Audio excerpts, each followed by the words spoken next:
आप सुन रहे हैं रेडियो बूज हेल्थ केयर पॉडकास्ट। आज इस पॉडकास्ट में हमारे साथ हैं डॉक्टर कृष्णा गुप्ता। डॉक्टर साहब यूएस बेस्ड हैं और आज हम डॉक्टर साहब से बात करेंगे कोलेस्ट्रॉल के बारे में।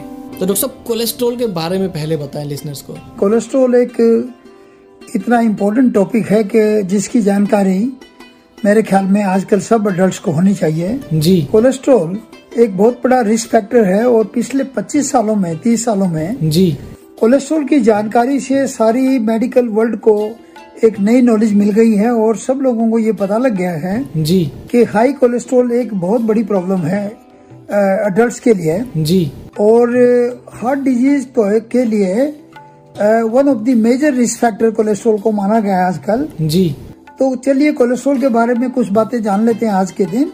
जी डॉक्टर साहब, मतलब बिल्कुल शुरू से शुरू कीजिएगा। इनिशियली मतलब बिल्कुल कहते हैं ना, एकदम शुरुआत से अगर किसी चीज़ का पता चल जाए तो सबसे बेटर होता है। किसी भी चीज़ का ज्ञान या नॉलेज अगर हमको बिल्कुल शुरुआत से पता चले तो हम उस चीज़ के बारे में सोचते भी हैं, उससे बचने की कोशिश भी करते हैं। मैं स्पेशली यहाँ पर बात कर रहा हूँ ऐसी डिजीज़ की या बीमारियों की जिनके बारे में लोगों को नहीं पता और बहुत कॉमन भी है, जैसे ब्लड प्रेशर है, हाई कोलेस्ट्रॉल है। तो आज डॉक्टर साहब कोलेस्ट्रॉल के बारे में हम लोगों से बातचीत कर रहे हैं। सो डॉक्टर साहब बिल्कुल इनिशियली स्टेज से बताइए। कोलेस्ट्रॉल के बारे में ये जाने पहले सबसे पहले जी कि 3 या 4 टर्म जो हैं वो इम्पोर्टेंट हैं। जी। पहले ये देखें कि कोलेस्ट्रॉल है क्या।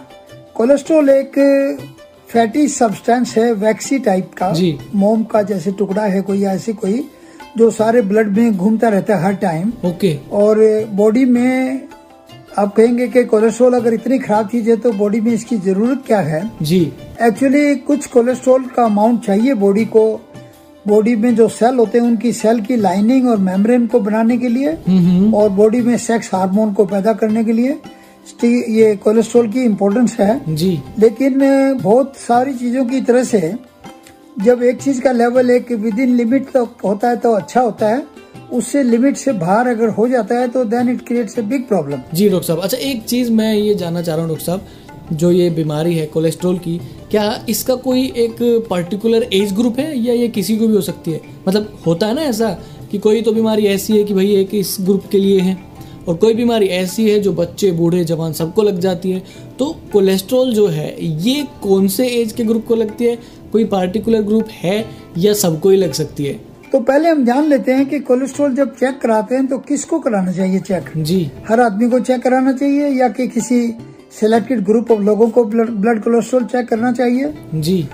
आप ये जाने के आमतौर से जो 40 साल से ऊपर के लोग हैं अडल्ट, जी, वी एडवाइज देम कि वो सब लोग एक बार कम से कम कोलेस्ट्रॉल चेक जरूर कराएं।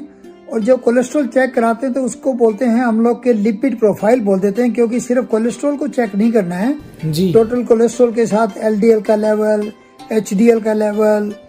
एलडीएल का मतलब है लो डेंसिटी लाइपोप्रोटीन बोलते हैं, लंबा वर्ड है लेकिन आपको याद रखने के लिए एक सिंपल तरीका है याद करने का।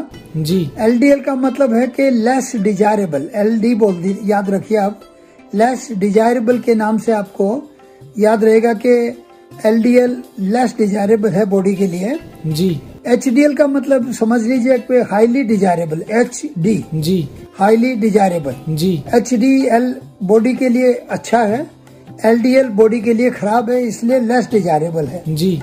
एक और नंबर याद रखें कि उसको बोलते हैं हम लोग, एक तो टोटल कोलेस्ट्रॉल हो गया, एक एलडीएल का हो गया और तीसरा नंबर है एचडीएल का, और नंबर 4 पे एक है टेस्टिंग में ट्राइग्लिसराइड। जी। तो ऐसे तो लैब कई बार 4, 6, 8 नंबर देती है अलग अलग, लेकिन आप अगर सिर्फ 4 नंबर को फोकस करेंगे जी तो मेरे ख्याल में आपको इजी पड़ेगा इस सारी बात को समझने के लिए। टोटल कोलेस्ट्रॉल को जान लें कैसा है जी, एलडीएल बैड कोलेस्ट्रॉल को मान लें कैसा नंबर है, और एचडीएल जो कि गुड कोलेस्ट्रॉल कहलाता है उसको जान लें कि कैसा नंबर होना चाहिए उसका जी। और फिर लास्टली ट्राइग्लिसराइड का नंबर जाने कि उसका नंबर आपका कितना नंबर आता है। तो जब भी आप ब्लड टेस्ट कराएंगे तो ये 4 नंबर पे आपको ध्यान देना है सबसे पहले। ओके। सो डॉक्टर साहब एक ये चीज और मैं जानना चाह रहा हूँ कि मान लो टेस्ट तो हमने करा लिए, लेकिन इसके बाद इनके कोई नंबर या लेवल भी होते हैं क्या, जिसके आधार पर हम ये जान सकते हैं कि भाई ये इस वक्त पे इतना खतरनाक है, जानलेवा तो नहीं है, या इतना बढ़ गया है कि अब ये अनक्योरेबल है? सो लेवल्स या फिर कोई नंबर्स ऐसे जिनको हम देख के सुन के या पता लगा के हमें ये पता चल सके कि इस वक्त पे कोलेस्ट्रॉल जो है वो इतना हाईली डेंजरस हो चुका है? पहले ये जान ले कि इन नंबर में नॉर्मल क्या है और एबनॉर्मल क्या है, क्योंकि ये समहाउ कोलेस्ट्रॉल का topic it has become a game of numbers. जी। तो टोटल कोलेस्ट्रॉल में आपको सिंपल ढंग से याद रखने के लिए याद रखें कि अप टू 200 को हम मान लीजिए कि नॉर्मल समझते हैं। टोटल नंबर जो है कोलेस्ट्रॉल का, टोटल कोलेस्ट्रॉल 200 तक नॉर्मल है। जी। उसके बाद में आप उसकी दो कैटेगरी बनाएं। एक है बॉर्डर लाइन।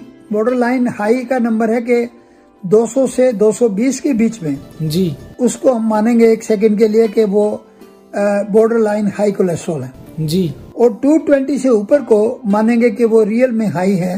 तो ऐसे करके आप दो कैटेगरी बना के याद रखें। जी। सेम वे एलडीएल की बात आती है तो एलडीएल में भी ऐसे अलग अलग जगह से आप चेक करेंगे तो आजकल भी, पहले भी काफी कंफ्यूजन था, लेकिन एक सिंपल ढंग से मैं आपको ये सजेस्ट करूंगा जी कि एलडीएल के आप दो नंबर याद रखें, 70 to 100। 70 to 100 को आप एलडीएल को नॉर्मल समझें और 100 से ज्यादा है उसको हाई नंबर समझें। तो ये दो नंबर आपको याद रखें, 70 to 100। 70 से कम है तो अच्छी बात है, 70 से 100 है तो नॉर्मल है, और 100 से ज्यादा है तो एलडीएल को आप हाई एलडीएल मान के चलें। जी। अब इसमें आगे नंबर आ जाता है आपका एचडीएल का। जी। एचडीएल मैन में 36 से लेके 45 तक को नॉर्मल मानते हैं हम। जी। और वीमेन में 40 से लेके और 60 तक समझिए आप। वीमेन में यूजुअली थोड़ा सा नंबर एचडीएल का ज्यादा होता है, और एचडीएल क्योंकि बेटर कोलेस्ट्रॉल, हेल्दी कोलेस्ट्रॉल माना जाता है। जी। वो प्रोटेक्टिव कोलेस्ट्रॉल मानते हैं, तो एचडीएल ज्यादा होने की वजह से वीमेन को हार्ट डिजीज कम मानी गई है, क्योंकि एचडीएल इनका अच्छा होता है कंपैरेटिवली। इससे आगे चलते हैं तो ट्राइग्लिसराइड की बात आती है। तो ट्राइग्लिसराइड का नंबर अप टू 150 नॉर्मल है। 150 से 250 तक समझिए कि बॉर्डर लाइन हाई है, और 250 से हाई अगर है तो डेफिनेटली हाई डिग्री का ट्राइग्लिसराइड माना जाता है। तो थोड़ा सा ये 4-5 नंबर आपको याद रखने पड़ेंगे, क्योंकि इन नंबर का आपके ट्रीटमेंट पे, आपके डिसीजन पे जी से बहुत रिलेशन है। जी। इसलिए बिना नंबर के हम इसमें काम नहीं चला पाएंगे। जी। तो पहली बात तो ये कि इनके नंबर आप थोड़ा से ध्यान से याद रखें या कहीं लिख लें एक बार, ताकि आप समझ पाए कि आपका नंबर कितना है और नॉर्मल नंबर कितना होना चाहिए। जी। क्योंकि आज याद है, कल नंबर याद नहीं रहेगा। जी। तो कहीं पे आप अगर लिखेंगे तो याद रहेगा, इसलिए अच्छा आपको उसको आप बार बार उससे कंसल्ट कर सकते हैं कि नंबर नॉर्मल आपका आया या कि नहीं नॉर्मल है। ठीक है डॉक्टर साहब, अगर पहले ही पता चल जाए तो उसका हम इलाज अच्छे से कर सकते हैं। अच्छा, एक ये चीज़ मेरे को बताएं, मैं जानना चाह रहा हूँ, एंड आई थिंक मेरे लिसनर्स भी जानना चाह रहे होंगे कि क्या कोई पर्टिकुलर एज है कि इस एज में हमें रेगुलरली चेकअप कराना चाहिए कोलेस्ट्रॉल लेवल अपना?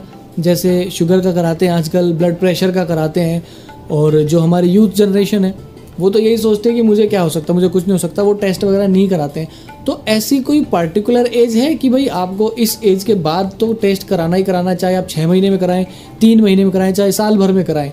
तो इस पर भी थोड़ा सा बताएं लिसनर्स को और मुझे भी। इसमें आप ये याद रखें कि जैसे मैंने बताया कि 40 की एज के बाद में हम सजेस्ट करते हैं कि कम से कम 1 साल में एक बार हर आदमी को अपना ब्लड टेस्ट करना चाहिए कोलेस्ट्रॉल के लिए। जी। अब ये देखें कि हाई कोलेस्ट्रॉल करता क्या है, ये प्रॉब्लम क्या है। जी। प्रॉब्लम ये कि हाई कोलेस्ट्रॉल जैसे जैसे कोलेस्ट्रॉल सर्कुलेट करता है ब्लड के अंदर, जब हाई कोलेस्ट्रॉल हो जाता है तो वो जी अंदर जो ब्लड वेसल बोलते हैं या आर्टरीज बोलते हैं, जिनमें के नलियां बोलिए आप ब्लड की, जी, इनमें वो इनकी वॉल पे वो कोलेस्ट्रॉल जमना शुरू हो जाता है, और जम के जी वो इस आर्टरीज की के डायमीटर को कम कर देता है। धीरे धीरे धीरे धीरे जमते जमते वो ब्लड वेसल की उसकी ल्यूमन को, उसकी आर्टरी को, उसके साइज को बड़े से छोटा कर देता है। उसके छोटा होने से ब्लड का फ्लो बॉडी में ठीक नहीं हो सकता, जी ठीक नहीं हो पाता है। मैं यहाँ पर आपसे एक चीज पूछना चाहूंगा, अगर इस चीज का आपको एक एग्जांपल, एक उदाहरण दे पाए जिसके जरिए जो लिसनर्स हैं उनको थोड़ा आसानी से समझ आ जाए कि ये क्या चीज है और कैसे ये वर्क करती है, सो प्लीज अगर कोई एग्जांपल आप दे पाए तो जरूर दीजिए। इसका एक सिमिलर एग्जांपल आप लगाइए कि घर में जैसे पाइप होते हैं, पाइप से पानी जा रहा है सारे घर में, जी, अलग अलग रूम में, अलग अलग एरियाज में, जी। अगर उस पाइप में, उस वाटर में कोई चीज आप इतनी डर्ट फैल जाएगा या कि हेयर इतने ज्यादा हो जाएंगे, तो आपने देखा होगा बहुत बार के उसका पानी का फ्लो कम हो जाता है। जी। ठीक उसी तरह से कोलेस्ट्रॉल ज्यादा होने से वो बॉडी के अलग अलग हिस्सों में, जैसे मेनली हम कोरोनरी आर्टरी की बात करते हैं, हार्ट की आर्टरी की, वो ब्लॉकेज शुरू हो जाती है धीरे धीरे। ब्लॉकेज एक दिन में नहीं होता है कोलेस्ट्रॉल से, उसमें ब्लॉकेज पूरा होने में जी महीने भी नहीं बल्कि सालों लग जाते हैं। लेकिन कुछ सालों के बाद में जब ब्लॉकेज हो जाता है जी तो उसका मतलब है कि हार्ट को ब्लड सप्लाई नहीं जा रही है, क्योंकि ब्लॉकेज इतना ज्यादा हो गया है कोलेस्ट्रॉल की वजह से जी कि वो हार्ट को जितनी ब्लड सप्लाई चाहिए अपना काम करने के लिए, वो हार्ट ठीक से काम नहीं कर सकता, क्योंकि ब्लड की सप्लाई उसकी धीरे धीरे रुक गई है। जी डॉक्टर साहब। अच्छा डॉक्टर साहब, आपने सुना होगा कोलेस्ट्रॉल को लेकर, चाहे वो कोलेस्ट्रॉल हो, चाहे वो ब्लड प्रेशर हो, चाहे आजकल वो स्टोन्स की प्रॉब्लम भी होती है, कुछ मिथ्याएं हैं हमारी जो सोसाइटी है ना, उसमें कुछ या कह सकते हैं गलत फहमियाँ हैं इन चीज़ों को लेकर। वो कहते हैं कि ये कोलेस्ट्रॉल कुछ नहीं होता है, नॉर्मल चीज़ें हैं, आप ये खाएं, आप वो खाएं, ठीक हो जाएंगे, इन चीज़ों को अवॉइड करें, ऑयली खाना बंद कर दें, ऐसा कर लें वैसा कर लें, डॉक्टर के पास मत जाओ, अगर वहाँ जाओगे तो वो आपको लूट लेंगे, तरह तरह के ड्रग्स देंगे, तरह तरह की दवाई गोलियां देंगे, बट आप जो है घर पे रहकर ही इसका उपचार कर सकते हैं। सो काफ़ी सारी ऐसी मिथ्याएं हैं डॉक्टर साहब सोसाइटी के अंदर, अगर आप देखेंगे तो उन लोगों को आप क्या कहना चाहेंगे, या फिर लिसनर्स को आप क्या एडवाइस करना चाहेंगे? अब इसमें कुछ सवाल और एक पैदा होते हैं। कुछ आपने कई बार सुनने में आया होगा कि कुछ लोग मिलेंगे आपको कि ये सब कोई ज्यादा इम्पोर्टेंट बात नहीं है, लोग आपको शायद से भगा रहे हैं जी। तो प्लीज ऐसी गलत फहमी में ना आए, और कोलेस्ट्रॉल की इम्पोर्टेंस को आप अंडर एस्टिमेट ना करें, क्योंकि ये ना समझे कि कोई ड्रग इंडस्ट्री ने इसके लिए कोई आपके लिए कोई ऐसा एक गेम प्ले कर दिया कि ताकि वो पैसा बना पाए और आप कोलेस्ट्रॉल की मेडिसिन लेती रहें। ऐसी कई बार गलत फहमियां सुनने में आएंगी आपको जी। लेकिन प्लीज उन बातों में ना घुसे, आप उन बातों पे ट्रस्ट ना करें, और अपनी लाइफ को लंबा बढ़ाने के लिए कोलेस्ट्रॉल को जी पूरी इम्पोर्टेंस दे, पूरा ध्यान रखें कि इसको लोग कैसे रखें। हाँ वही ना, मतलब लोग किसी भी तरह की गलत फहमियां फैला देते हैं। अच्छा एक चीज़ ये बताए, मान लो किसी को कोलेस्ट्रॉल का एक आध बार स्टेट लग चुका है, तो उसके बाद उसकी जो संभावनाएं हैं आगे लगने की, जो पॉसिबिलिटीज़ हैं, वो बढ़ जाती हैं या घट जाती हैं, या फिर ऐसी सिचुएशन में क्या करना चाहिए जिसको मान लो पहले 1 या 2 बार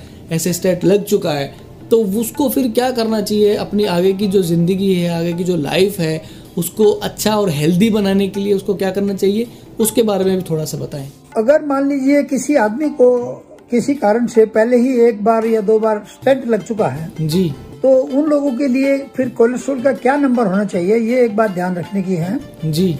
जैसे अगर किसी को स्टेंट लग चुका है तो उसका नंबर काफी कम होना चाहिए। उसको हम बताते हैं कि एलडीएल का नंबर 70 to 100 जो नॉर्मल मानते हैं वो भी ठीक नहीं है जी। उनके लिए एक्चुअली एलडीएल का नंबर एडवाइज करते हैं आजकल हम कि 50 to 70 के बीच में एलडीएल रखें वो जी, ताकि उनको दोबारा से स्टेंट लगवाने का प्रॉब्लम ना आए उनकी लाइफ में जी। ठीक उसी तरह से उन लोगों की भी वही हालत है जिन लोगों ने हार्ट का बाईपास सर्जरी करा ली है, एक बार हार्ट की ब्लॉकेज की वजह से उनकी एक बार बाईपास सर्जरी हो चुकी है जी। तो नेचुरली उनको डर होता है कि दोबारा से कहीं बाईपास का चक्कर ना पड़े 5-6-7 साल में। तो प्लीज रिमेम्बर कि उनको भी अपने एलडीएल पे बहुत ध्यान देना है। रिमेम्बर कि टोटल कोलेस्ट्रॉल और जो टाइप के कोलेस्ट्रॉल है उनकी बजाय मैं आपसे ये आग्रह करूंगा कि आप और कहीं नहीं तो सिर्फ एलडीएल, क्योंकि एलडीएल सबसे बड़ा एनिमी है आपका जी, तो एलडीएल के नंबर पे ज्यादा फोकस करें, क्योंकि एलडीएल का नंबर अगर आपने 50 to 70 रखा हुआ है जी, तो स्टेंट के दोबारा से लगने के चांसेस भी कम है।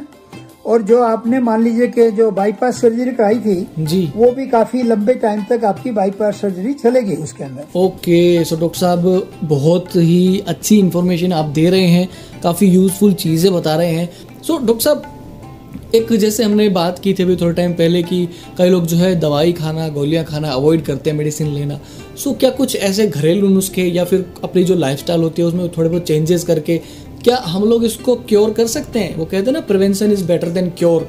सो क्या कोई ऐसी चीज़ें हैं, मान लो हमारी डाइट है डेली की, रोज़मर्रा की जो खाना है या हमारा जो लाइफस्टाइल है उसमें अगर कुछ बदलाव करके हम इस रिस्क फैक्टर को थोड़ा बहुत कम कर सकें, तो क्या ऐसी भी चीज़ें हैं? मान लीजिए कि बॉर्डर लाइन पे आया जो कि 200 और 220 के बीच में हम बता रहे थे जी, तो मोस्टली लोगों को मेडिसिन लेनी पड़ेगी या नहीं लेनी पड़ेगी ये सवाल पैदा होता है। तो अच्छा जवाब इसका वैसे आप अपने कार्डियोलॉजिस्ट से लेंगे तो बेटर एडवाइस मिलेगा नेचुरली। लेकिन ये ध्यान रखें अगर आपके रिस्क फैक्टर बहुत ज्यादा नहीं है तो और बॉर्डर लाइन ही अगर आपका कोलेस्ट्रॉल बढ़ा है थोड़ा सा ही जी, तब आप लाइफस्टाइल चेंजेस करके डाइट की और कोलेस्ट्रॉल को गार्लिक से या फिश खाने से, एक्सरसाइज से, वेट कम करने से, स्मोकिंग बंद करने से, ये सारे फैक्टर काम करेंगे कोलेस्ट्रॉल को नीचे लेके आने में। जी, लेकिन अगर सिग्निफिकेंट कोलेस्ट्रॉल हाई है, 220 से ज्यादा था मान लीजिए, जी, तो आजकल हम लोग उसको एडवाइज करते हैं पेशेंट को कि please don't waste your time and start taking the statin. Statin है लिपिडो टाइप की मेडिसिन है, क्रेस्टो टाइप की मेडिसिन है। ये मेडिसिन का डिस्कशन आपको अपने जनरल डॉक्टर से या कि कार्डियोलॉजिस्ट से करना पड़ेगा जी, और उनकी देख रेख में आप ये मेडिसिन लें, क्योंकि ये मेडिसिन थोड़ी इनके साइड इफेक्ट भी होते हैं थोड़े थोड़े जी, वो भी मॉनिटर करेंगे। वो time to time blood test भी करेंगे, उसकी डोज को भी डिसाइड करेंगे कि आपके लिए कितनी डोज ठीक है या कितनी नहीं है जी। लेकिन सारी बातें अगर आप देखेंगे तो लाइफस्टाइल तो आपको हमेशा चेंज करना पड़ेगा, क्योंकि जरूरी है। उससे लाइफस्टाइल से तो आप कुछ हद तक कोलेस्ट्रॉल को कंट्रोल कर पाएंगे, लेकिन प्लीज रिमेम्बर स्टैटिन टाइप की मेडिसिन जो है वो बहुत जरूरी है। ओके, अच्छा डॉक्टर साहब एक ये चीज़ बताएं मुझे, कई बार लोग ना क्वेश्चन करते हैं कि मान लो कोलेस्ट्रॉल हमारा थोड़ा हम सफ़र कर भी रहे हैं, तो क्या बावजूद इसके हम लोग थोड़ा सा अल्कोहल यूज़ कर सकते हैं? ऐसे मतलब मैं ये जानना चाह रहा हूँ कि वो ये चाहते हैं कि क्या वो ड्रिंक कर सकते हैं कोलेस्ट्रॉल होने के बावजूद भी? क्योंकि देखो सबकी अपनी अपनी इच्छाएं होती है डॉक्टर साहब, तो वो पूछ लेते हैं कई बार। तो आप इसका जो है जवाब दें मुझे। यूजुअली हम आंसर करते हैं उसका कि 1 या 2 ड्रिंक आप ले सकते हैं, but please don't take too much of drink, क्योंकि बहुत ज्यादा ड्रिंक लेंगे तो आपका कोलेस्ट्रॉल लेवल कंट्रोल नहीं कर पाएंगे आप।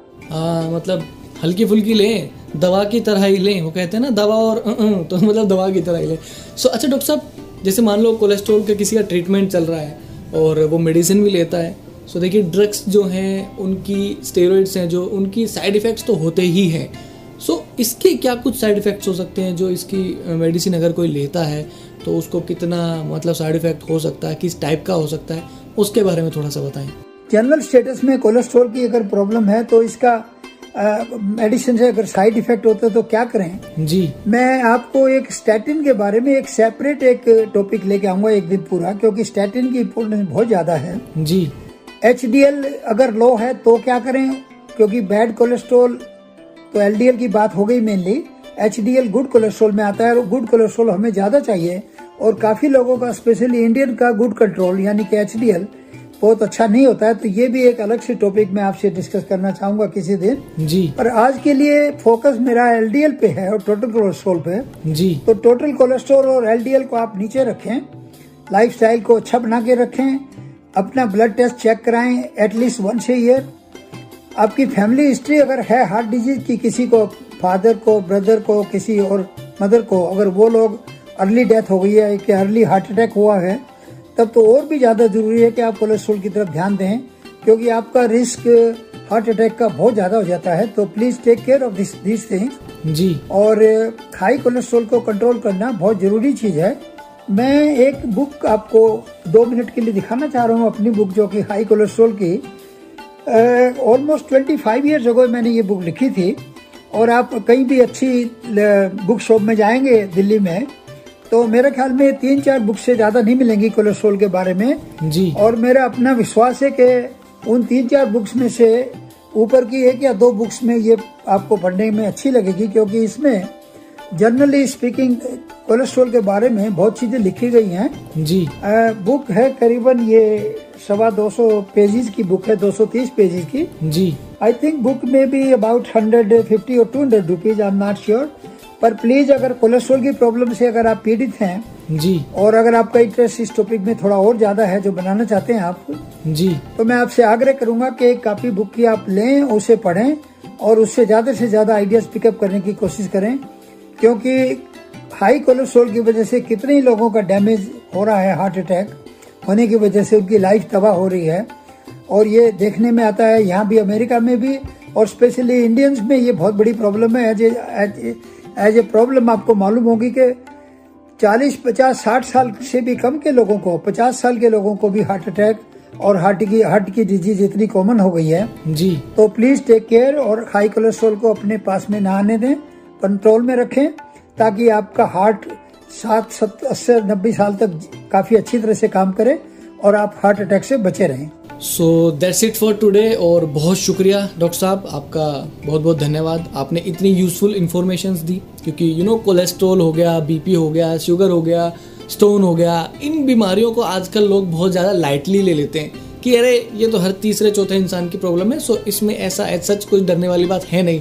बट जैसा आपने बताया कि इसमें भी हमें चिंता करने की बात है, और अगर कोलेस्ट्रॉल लेवल हमारा हाई चला जाता है तो हम उसे कैसे प्रिक्योर कर सकते हैं, कैसे उसे कम कर सकते हैं, ये सब चीज़ें भी आपने बताई। सो डॉक्टर साहब, एक बहुत अच्छा सेशन आपके साथ रहा। बहुत बहुत शुक्रिया हमारे साथ बनने के लिए और काफ़ी इतनी यूज़फुल चीज़ें बताने के लिए। Thank you for listening. So doctor साहब के साथ और भी बहुत सेशंस करेंगे और भी कई नई बीमारियों के बारे में इनसे बातचीत करेंगे, बट फिलहाल अभी इनसे अलविदा लेने का टाइम हो गया है। नेक्स्ट टाइम जब डॉक्टर साहब आएंगे तो इनसे और भी किसी नई डिजीज़ के बारे में बात करेंगे, बट फिलहाल के लिए इतना ही। आप भी स्वस्थ रहें, हेल्दी खाना खाएं और सुनते रहें रेडियो बूज हेल्थ केयर पॉडकास्ट।